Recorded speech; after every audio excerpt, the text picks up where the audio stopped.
Well, good morning, everybody, and welcome to the 61st episode of Retuning Your Firm. And today is Friday the 15th of October. So welcome to the Friday the 15th, always a lovely day of the month. We've got three themes today. We're going to be talking about diversity. We're going to be talking about contracting. And we're going to be talking about management practices. So welcome to me. And what I'd like to do first is talk you through today's panel, and we'll be showing you them as we go through them, obviously. So on today's panel, we have Alex Hamilton. Alex is the CEO and founder of Radiant Law, and he is talking about how you can improve the contracting process for clients. And he comes, as he'll explain, from a big firm, big US firm background, left to form his own business, Radiant Law, and has been very much a leader in this whole new law environment. So welcome, Alex. Our second guest is Stephen Parkinson. Stephen is the senior partner of a law firm, Kingsley Napley, very well known, I think, in many contexts for their very effective work, particularly around Black Lives Matter. And he is focusing today on looking at the effective promotion of diversity and inclusion, which he sees very much as his primary focus as the senior partner of his firm. Our third guest and our regular panelist, I was reflecting from Britney Spears talked about being the resident at Las Vegas. So maybe I should call her the resident panelist, but you'll forgive me if I compare you to Britney Spears.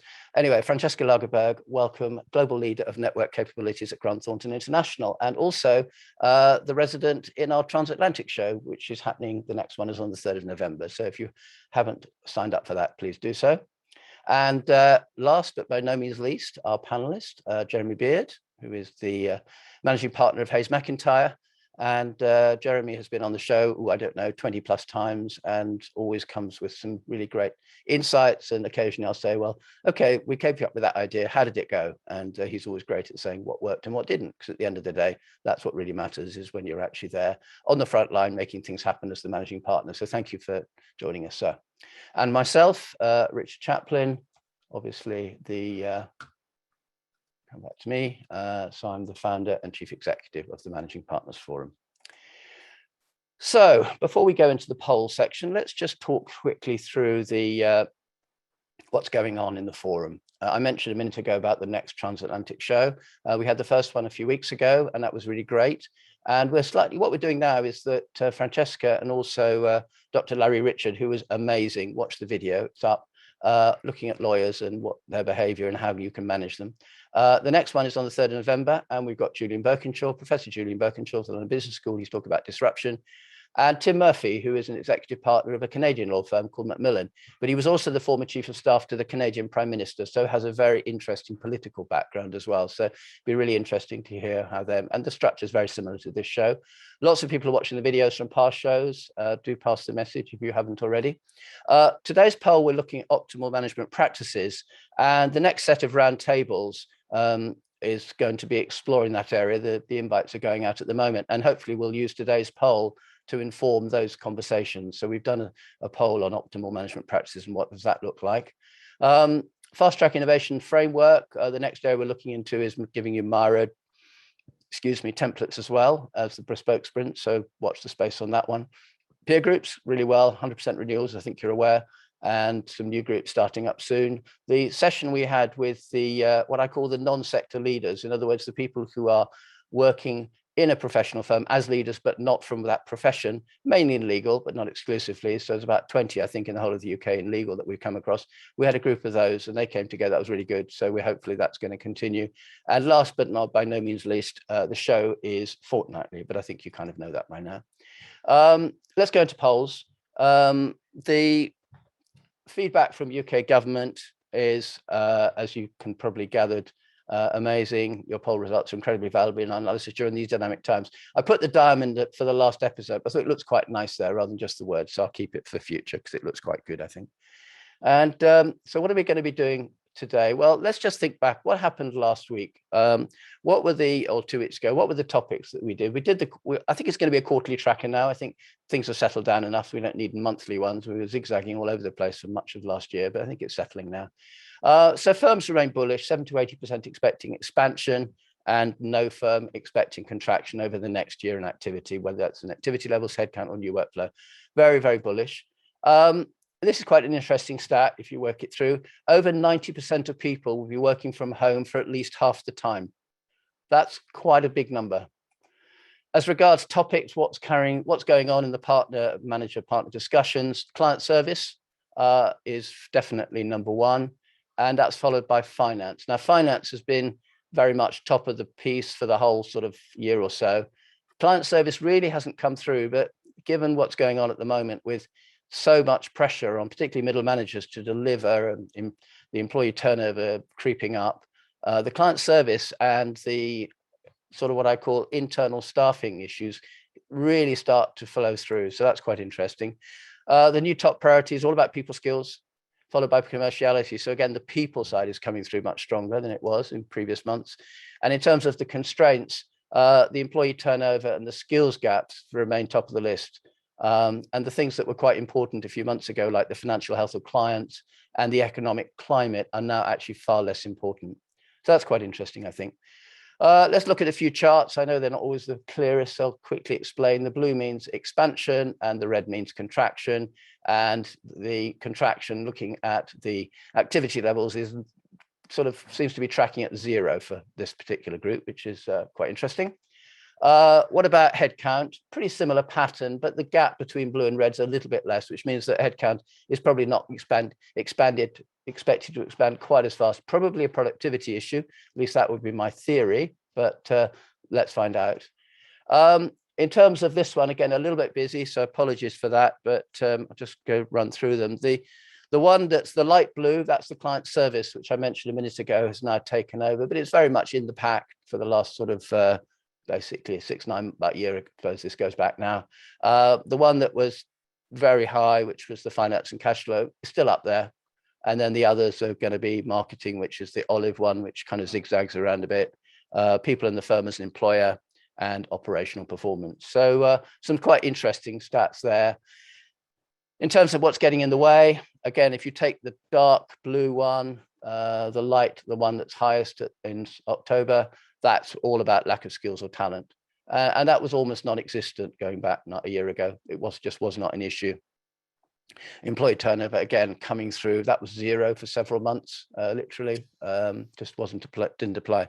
So that's the fee pressures. And what else does that tell you? Again, my stat, over 90% we're working from home for at least 50% of the time. And if you actually add up those numbers, it does actually come to that. So 62% around half the time, 23% around 3/4, 8% all of the time. Add those up together, 90%, and that's at least half the time. So it depends how you pitch it. So, we work 3 days. People come in here about 2.5 days a week, or actually 90% are working from home at least half the time. I think that's a more powerful stat. So basically, just going back to management practices. Management practices, this is some ONS study, are a form of capital that changes slowly over time.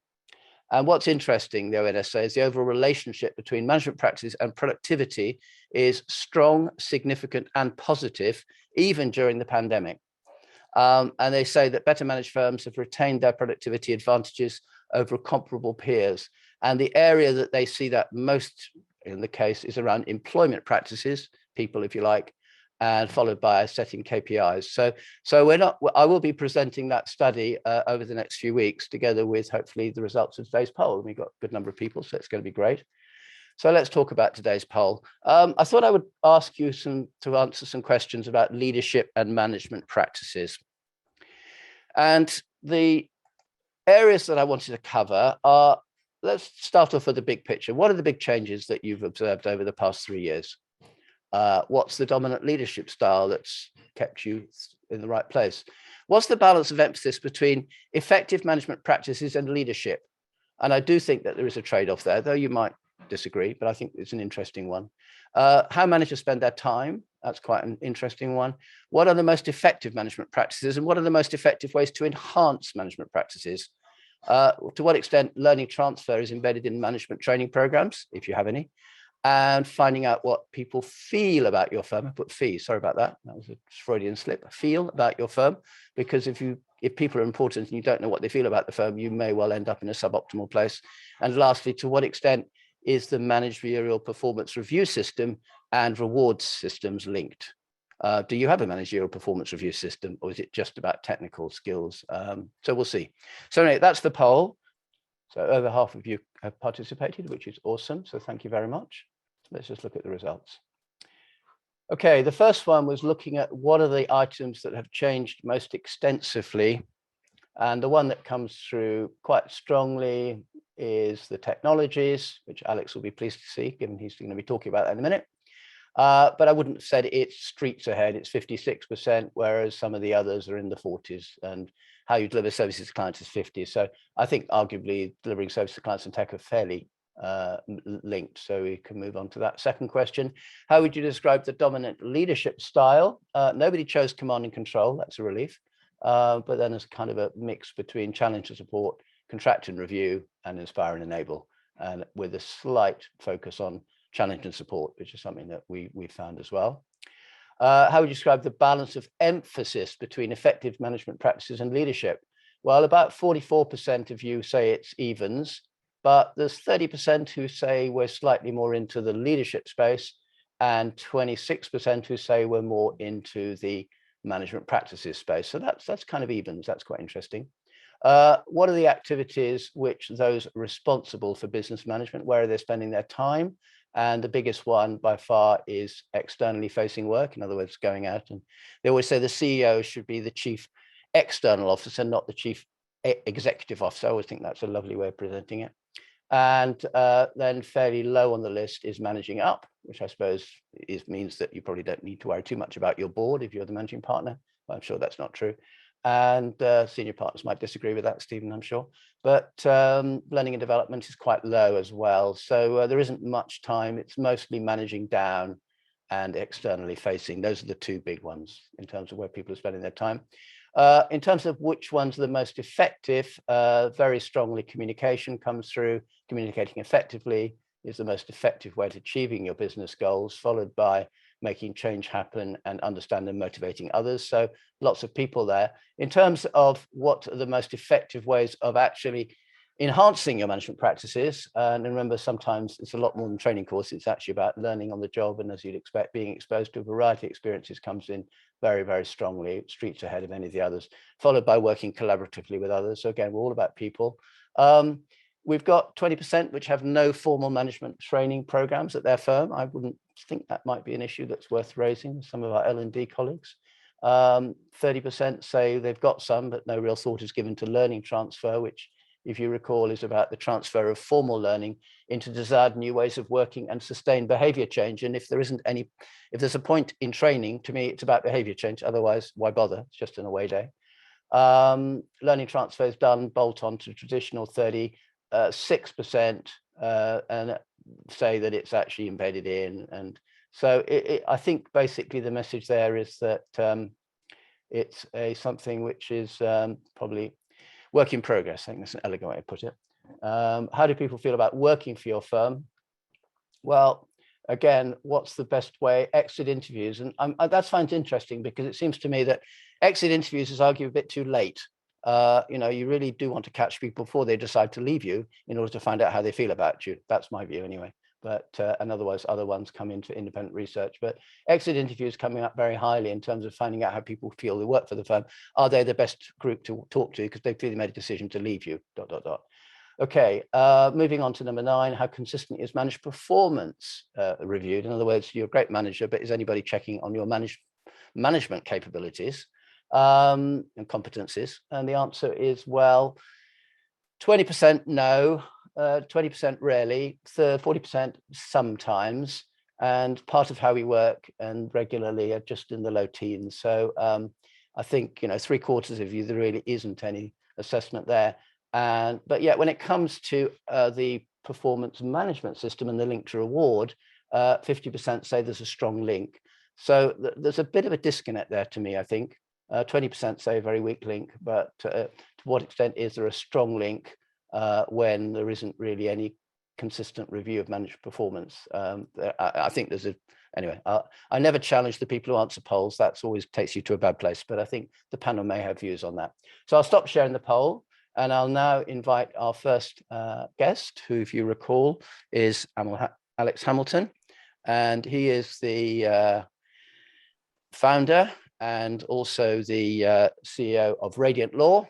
And he's coming to talk to us about how contracting, and which is a huge topic. So I'm not expecting him to cover everything in 5 minutes. That's unrealistic, but I'm sure there'll be some interesting elements that he wants to share with us, and then we'll pick them up in the panel session. Over to you, sir. Thank you, Richard. Well, you mentioned technology, and I have absolutely nothing to say about technology in this section. I want to talk about incentives, because I think that's actually more interesting for this group. So a little bit about Radiant. We're a new law firm. We're English ABS. We specialize just in commercial contracts. We do managed legal services, which is supporting contracts, big companies, day-to-day contracts, basically doing the stuff they would have otherwise used an in-house team for, because law firm's too expensive, of course. We've seen that shift internally. So we're kind of the step after that shift, when they go, actually, we'd rather do the small stuff and give it to other people, and we'll do the sexy stuff, if you will. So typically we do got sport contracts up to about 5 million quid. We did a £1 billion deal in our first year. So kind of our background when we started was a bunch of ex-lawyers. I used to be a partner at Latham doing outsourcing deals. Before I had my Jerry Maguire moment there. The other thing we do is kind of contract review projects. So we know quite a lot about contracts, because not only we specialize in it, but we do a lot of data. And we also kind of set up the firm with opinions. Our purpose is to fix the contracting problem. Kind of our core premise was that we need to get better at how contracting's done. And that in order to get better at how contracting's done, we need to look at the incentives in play, which is kind of super important. So I said 10 years old now, and I just wanted to cover 3 points that we've learned, right? May be helpful for you guys. If you haven't already set up a subsidiary ripping us off, then you've probably got a working group looking at it. Although as BCLP noted recently, it's quite hard to actually do right. Be wary, but if you want it, come on. So 3 things. And if you want to know about technology and contracts, I read a book recently about this called Sign Here, The Enterprise Guide to Closing Contracts Quickly, where I explained exactly how we work, because at Radiant, we give everything away. So 3 points about contracting. First of all, speed matters. At Radiant, we are currently running yesterday at 91% half-day turnarounds.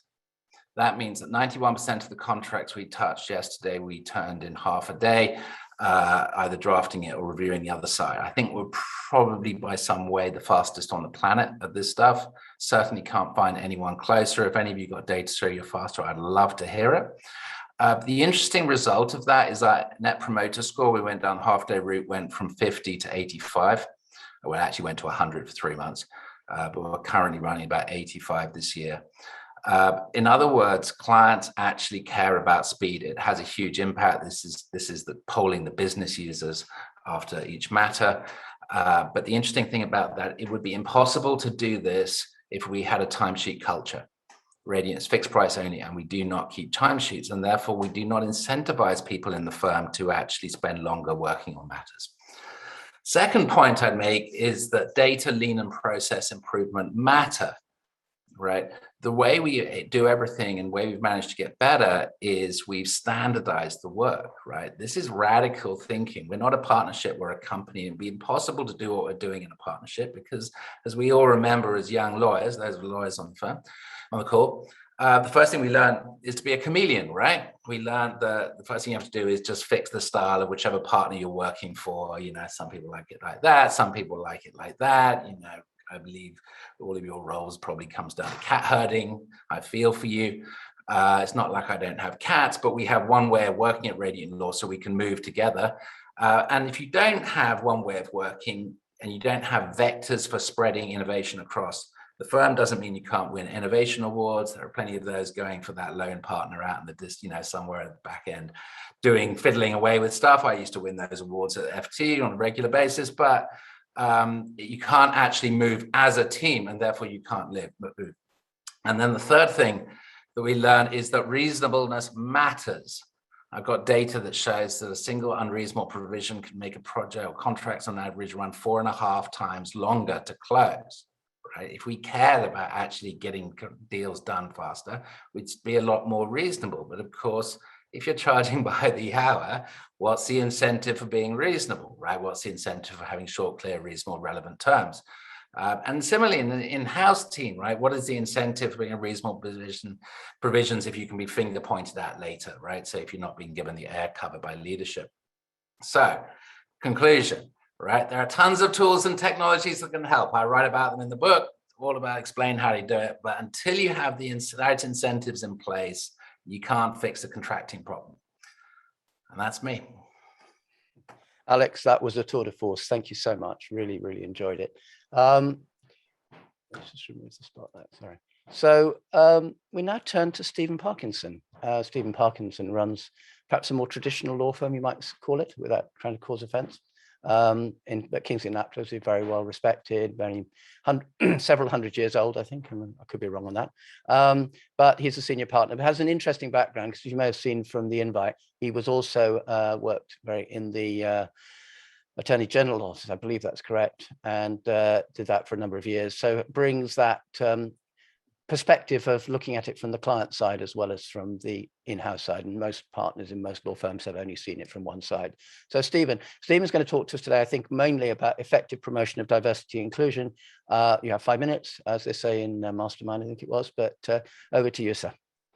Well, thank you very much, and good morning, everyone. And so Richard's asked me to talk about the promotion of D&I specifically within my firm. So that's what I'll do. But I would also like to begin by recognizing that there's a huge amount of work going on across the legal profession around this topic, both individually within firms, but also increasingly actually through collaboration across firms, particularly in the city of London.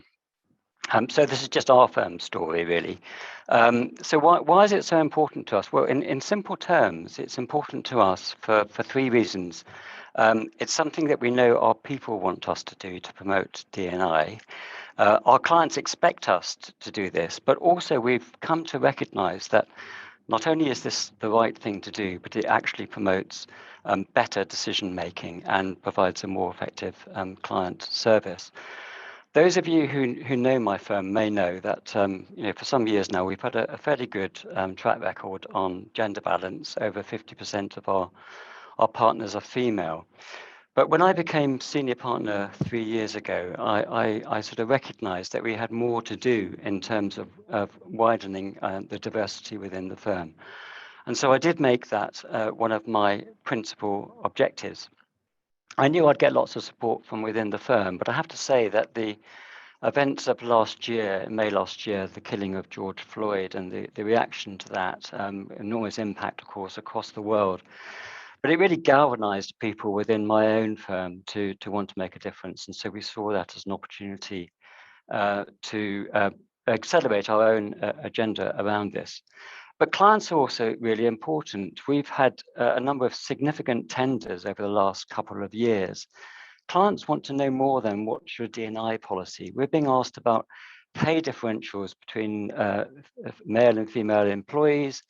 We're being asked about our targets, how we monitor them, how we report on them. We're being asked about our spend on diverse suppliers. We've recently, in the last few months, been instructed by a major US corporation who's told us that 50% of our team have to be either female or from the ethnic minorities. They've got to be given clear and measurable opportunities to add high value to this project. We've got to nominate someone who will report on how we're managing those expectations. And increasingly, companies are doing this. Novartis, Coca-Cola, NatWest have all come out to challenge their law firms to promote D&I in a measurable way. So clients are actually driving this agenda. What are we doing about it? Well, the promotion of D&I is one of the central pillars of our business plan. We're putting resources into this in terms of training. We're remodeling our whole recruitment process to give it greater strength. The senior management, the top management are visible and committed supporters to D&I. We made this the main theme of our AGM last year. It features in virtually every talk I ever give. Why is that important? Because it gives permission to people within the firm, throughout the firm, to also talk about and to promote D&I. And the consequence is that within our firm, our D&I groups are absolutely thriving. These are the groups that are responsible for many of the initiatives: fundraising, volunteering, article writing. There's a huge amount of activity which I haven't got time to go into, but it's been driven by these groups. One thing I do want to mention is cognitive diversity, which is where you've got a complex decision, bringing in people with different backgrounds, different experiences, different age profile. We had Matthew Syed, a well-known author and broadcaster, come and talk to us about this a couple of weeks ago. 300 people in the firm, that's 3/4 of the firm, listened to that talk. Every single one of them has been given a copy of his book, Rebel Ideas. And we've got a whole program that we are building up as a consequence of that. What are the results? Well, the competition for talent is a real issue for the legal profession, as many people will know. In the last 3 years, applications for training contracts to our firm have shot up from 216 3 years ago to 678 this year.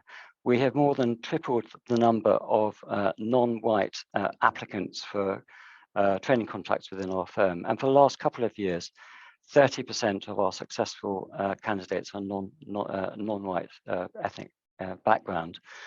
In 2021, in the Sunday Times Best Companies to Work For survey, for the 4th consecutive year in a row, we were the top ranked UK law firm. And we know that our policies around D&I are particularly important around that.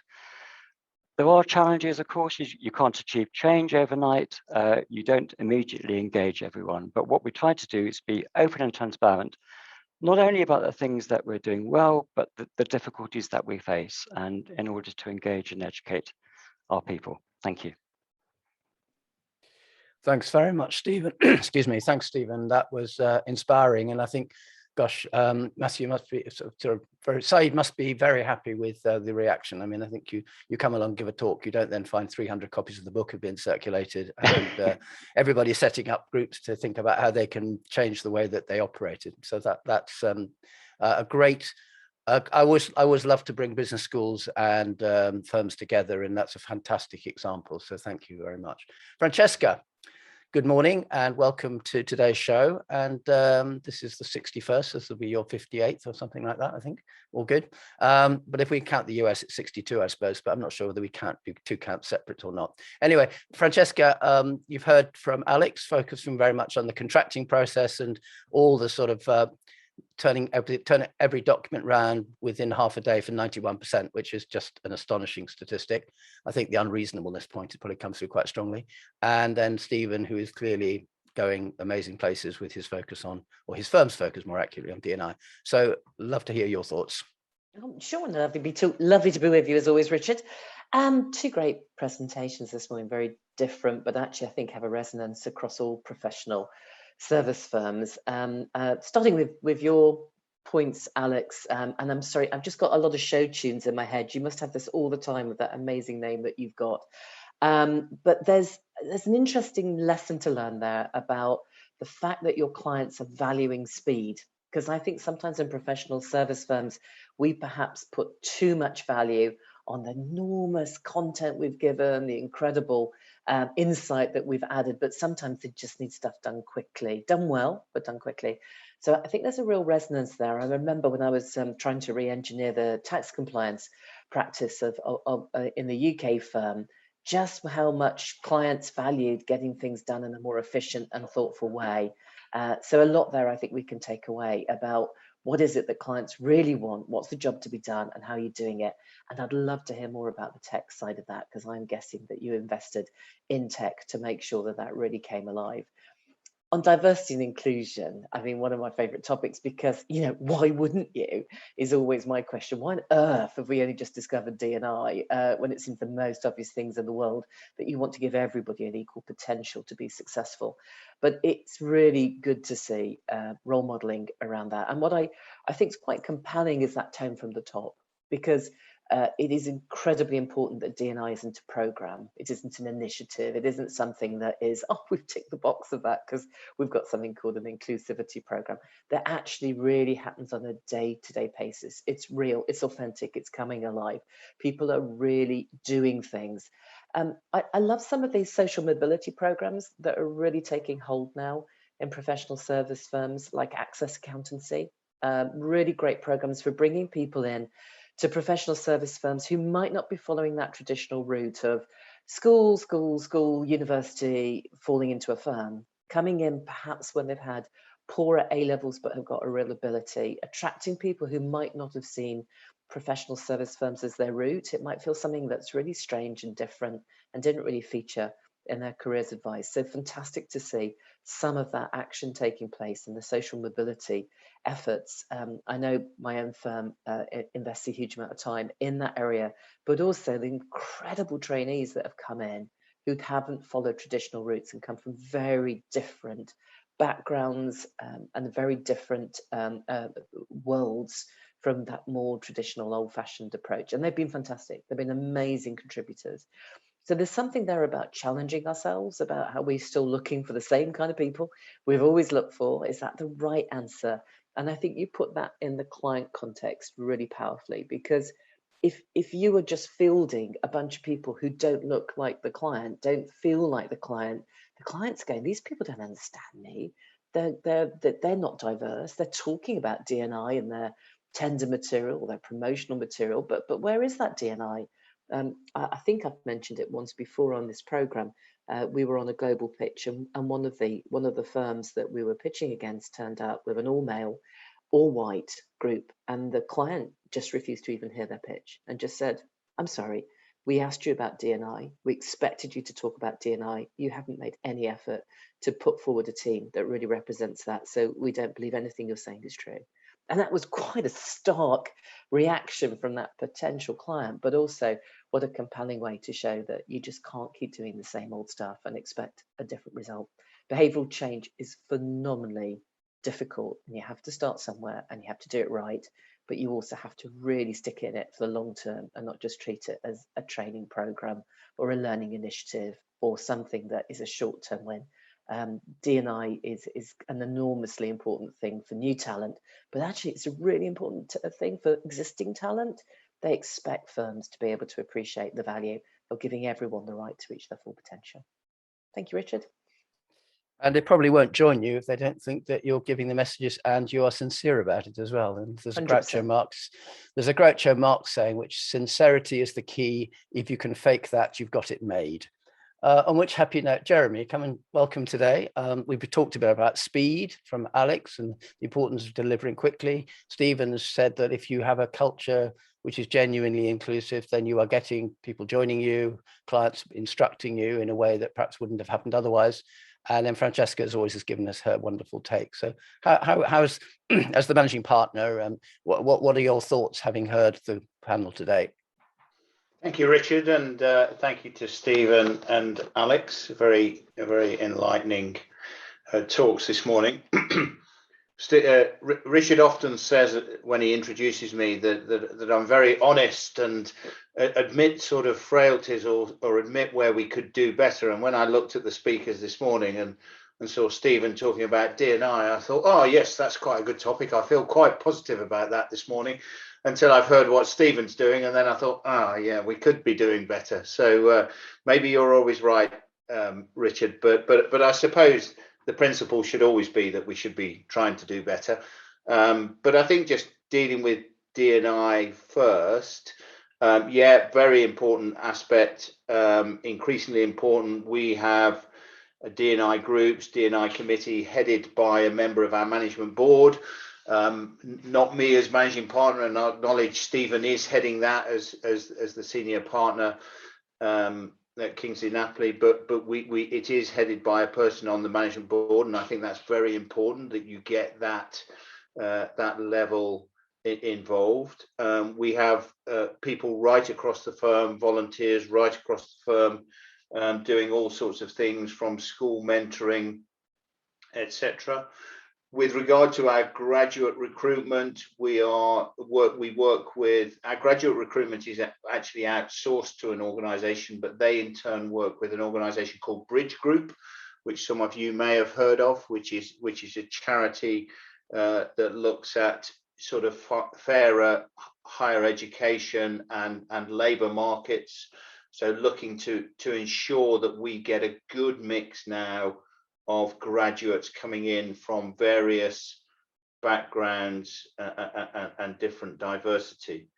And I suppose just another point there that perhaps we don't always think about is diversity at the highest level of the firm, and perhaps within management, and ensuring that, you know, we all talk a little bit about the younger generation and our people, but we need to make sure we get that diversity at a management level. And sometimes that's quite difficult because we have been traditional professional practices. So certainly we are looking at the moment about the possibility of some independent non-executive directors on our board for a variety of reasons, but one of which will be to bring some diversity of thought, I think, is the main thing, because at the end of the day, most of my colleagues are accountants, and we probably tend to think in a similar way. So just to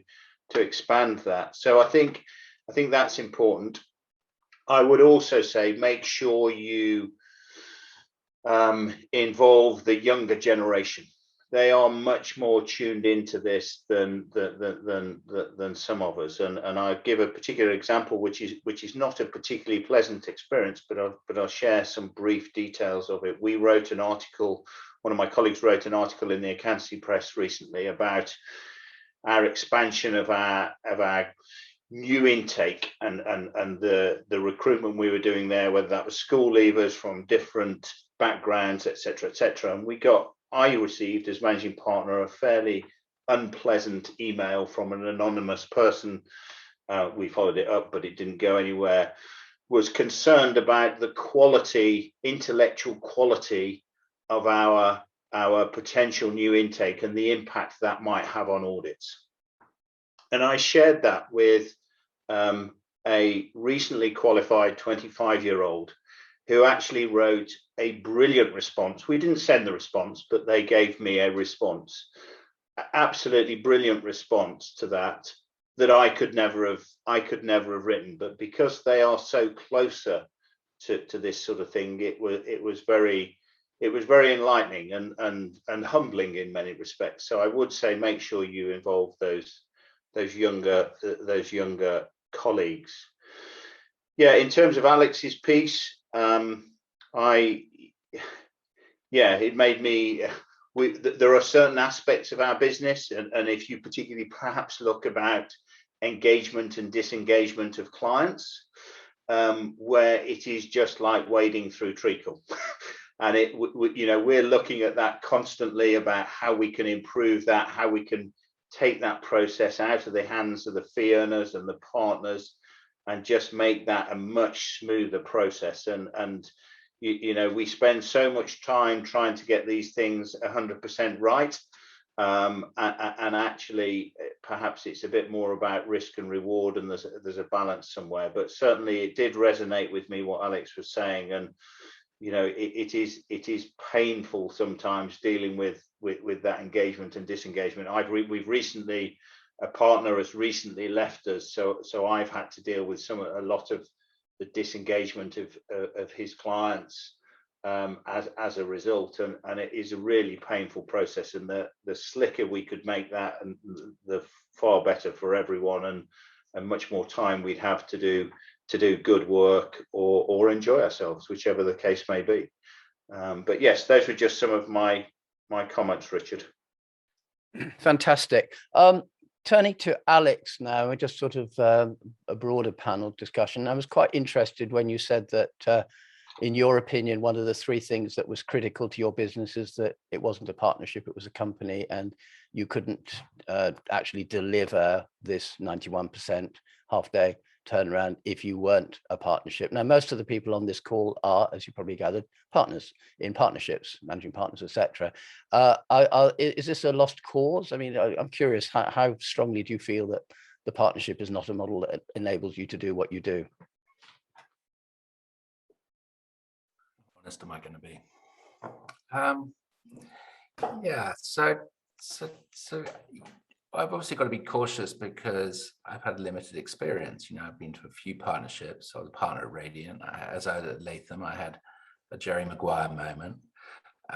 Didn't get fired for it, but suggested that we might do some innovation stuff. They made a lot of money by ignoring me.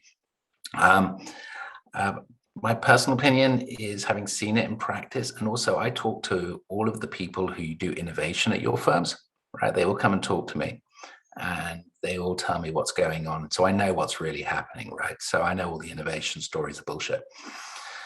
The problem with the partnership is that two things. One, it basically puts power in the hands of the people who did best under the old way of working. And so therefore, the incentives are always to protect the status quo rather than do new things. But the second problem is, to change the partnership model requires the same people who did the best under the partnership model. So once you're a partnership model, you can't get out of it, and you can't really change it. Now, there are lots of firms that have got lots of innovation awards that will say nonsense, but no one's doing 90% half-day turnarounds, and I don't think you can ever get there. So that's my view. Unpopular, I suspect, on this call. Stephen, do you have a thought on that particular topic? Obviously, you're a senior partner, but you spent many years working in a non-partnership context. Yes, I do, and I do have a different perspective on this, Alex. But maybe that's simply because I've worked in different types of organisations to you. I was part of the civil service for 20 years. And that is a hierarchy that trumps all other hierarchies. I don't know how many grades there are between permanent secretary and administrative assistant, but I hated it. I'm a pretty sort of informal sort of person, and but because I reached a fairly senior rank, I was treated in a particular way by those below me, and I don't think I got the level of engagement and discussion and empowerment that you do find within a law firm. I mean, we are a partnership, but we're a fairly flat structure within my firm. Maybe it's because we're medium-sized. We're not a sort of global giant. But I find that people are much more empowered to speak up, come up with ideas, and so forth, because we're so flat. Although we all have particular titles and so forth. What you're respected for within our firm, certainly, and I'm sure many firms, is the job you do, the way you do it, rather than the title that you hold. And certainly my experience within the civil service was your rank in the hierarchy which dictated so many of the actions around you. And I don't, there are some very good examples of good management within the civil service, but there's some atrocious ones as well. Yeah, no, if I can come back, Richard, I think that's totally right. I think the command and control structure is a nightmare, which is why we're very, very different. So we are, as well as a B Corp and so on, we don't have managers. We don't have an officer class. We are flat-ish, as I call it. But apart from the executive committee, it's just a bloody big circle, our org chart. Everyone gets the same bonus. There are no titles. There are no ranks.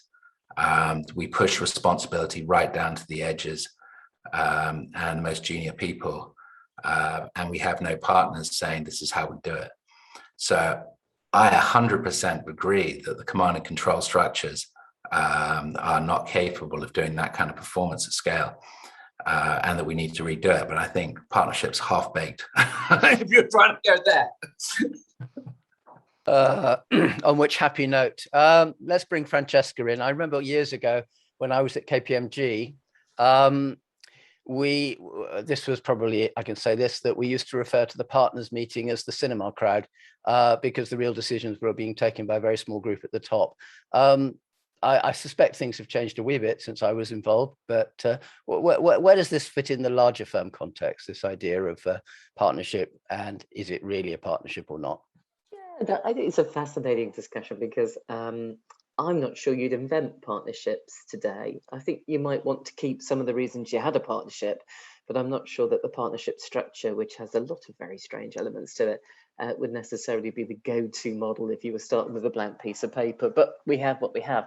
I mean, the real win of the whole partnership ethos is that you're true owners in the business. And I think that really resonates when you're got a certain size, certain scale, or a certain core common purpose, and you've really got a belief that you are truly driving the business in a different way to being a pure employee perhaps, or being even a director within a corporate that isn't sitting with the ability to drive decisions. But the bigger you get, the more reality that you're going to have some decisions that you're distanced from. And it might be when you move to multiple offices, multiple countries, might be when you go global. Any of those things make it incredibly hard to have a real consistency of approach across the world. So you have to give away some of those decision-making pieces to groups of people that perhaps you don't have as much control over. And that's always remains the massive challenge for any partnership is where are you able to force your power? I think one of the realities is that sometimes partners believe they have more power than they actually do. And sometimes people really struggle with the fact that decisions are being made that they're not part of. And that is why those flatter, I always call them IKEA structures because they come flat packed. Those flatter structures often are much more appealing to businesses that are doing certain kinds of innovation and entrepreneurial work. Thanks. Jeremy, do you have any, we seem to have ticked an interesting theme today to go into, and the extent to which a partnership could ever reinvent itself as a non-partnership. I know some firms have become LLPs. We're obviously read about Mishcon in the legal world who are listing, but are they actually changing their culture? And I'm curious from your point of view, is that something that you would ever contemplate, or is partnership just a given? I think, yeah, I think at the moment for us, partnership is a given. It wouldn't surprise me though at all to see that change in some form over the next, say, 5 to 10 years. I would share a lot of what Francesca has just said. If we were starting again from here, we wouldn't start with a partnership model. I think it becomes, it can work up to a certain size, but I think when you get to that size, and I think actually we're faced with some of those challenges now, and it's quite tough for everyone, and as accepting as people might be, it's still a tough cultural change. We're at that size where we're 38 partners. You cannot involve everyone in every decision. You have to empower your management team to make certain decisions, and if they get it wrong, well, then they get fired, and simple as that, really. But it is quite a cultural change. We're at the point, we're just getting to the point now where actually it's really difficult in partners meetings for us all to sit round one big table.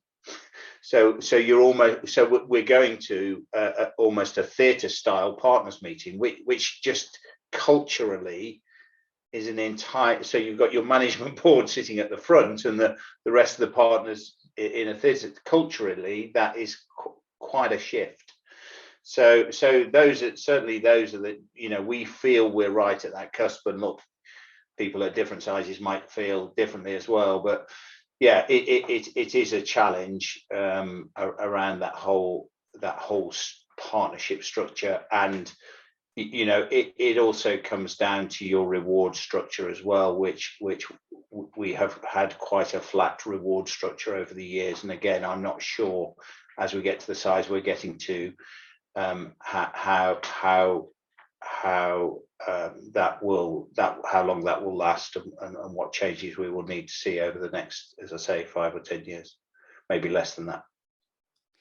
Fantastic. Well, that was inspired by one question to Alex, and we've run out of time nearly. But Alex, I'll just ask you another question. Law firms come in all different shapes and sizes, and so do clients. I would sense that your business attracts a certain type of client for whom speed is, if you like, the primary issue, whereas possibly some of the clients that Stephen serves are more interested in, as he put it, the composition of the team and the fact that they have improvements sort of guaranteed, if you like. So what do you see the sort of a split, if you like, between those who serve different types of clients becoming more apparent? No, I think it's the type of work. I think that if work can be done in this way, then people are going to want it this way. We work for one of the largest banks in the UK, the largest bank in France, the largest bank in Germany, major PLCs, right? We work for companies with lots of contracts. So we have an extraordinary client list. But what they want is just get this stuff off our desk with the in-house team and go and do with it. If they want some big adventure, they'll go to a traditional law firm. But what we're offering is a predictability for a known type of work, which we're very specialized in. Fantastic. Well, thank you for clarifying that. That's great. I think it's probably, unfortunately, coming up to that time when we're going to have to say goodbye for another couple of weeks, which is a shame. I'd like to thank the panel who are on today. Just switch to the gallery view so you can all see each other. So I'd like to thank Stephen Parkinson for his very clear and inspiring story about how his firm have reinvented something that on the face of it was a very traditional law firm, but has become very much a leader in an area that possibly it wasn't previously thought of as being. I'd like to thank Alex for having taken us through his journey, his Jerry Maguire moment, as you put it, and then how he's then developed a very clearly focused firm, which is delivering a very specific service to a very large range of clients, which is something I think a lot of people might aspire to. And he does it in his way as well, which is Frank Sinatra, of course. I'd like to thank Francesca for her words of wisdom and stitching it all together in the usual way. And Jeremy, I'm sorry if we've raised some issues that you're still reflecting on, but thank you for sharing. And I think we're all right. If we think the future is set in stone, then we've not just lived through a pandemic. So I'd like to thank everybody for being on the call today. I look forward to seeing you in 2 weeks' time. We have the lovely Sarah Hatton, the doctor, coming back to talk a bit about that. And then we have the Santiago Eniguez, who is probably the doyen of deans of business schools in the world from IU Business School. And we also have a lady who's written some really interesting books about leadership, and Vlatka Klupic, who's got more initials than I've had breakfast, I think, but is an amazing lady as well. So really good show in a couple of weeks' time. Jeremy, I know, isn't joining us for that. He's away, but we'll be seeing him in a month's time, but Francesca and I will be with you then. So thank you all for being a great audience. I think we've kept everybody the whole of the hour, which is pretty awesome. And I will get the videos up in the next few days, but thanks again for all your contribution to everybody, and look forward to seeing some of you on these various roundtables we're running looking at management practices. And thank you hugely for having given us some great feedback on what the key issues are, which will lead to some really great discussions, I'm sure. Bye for now.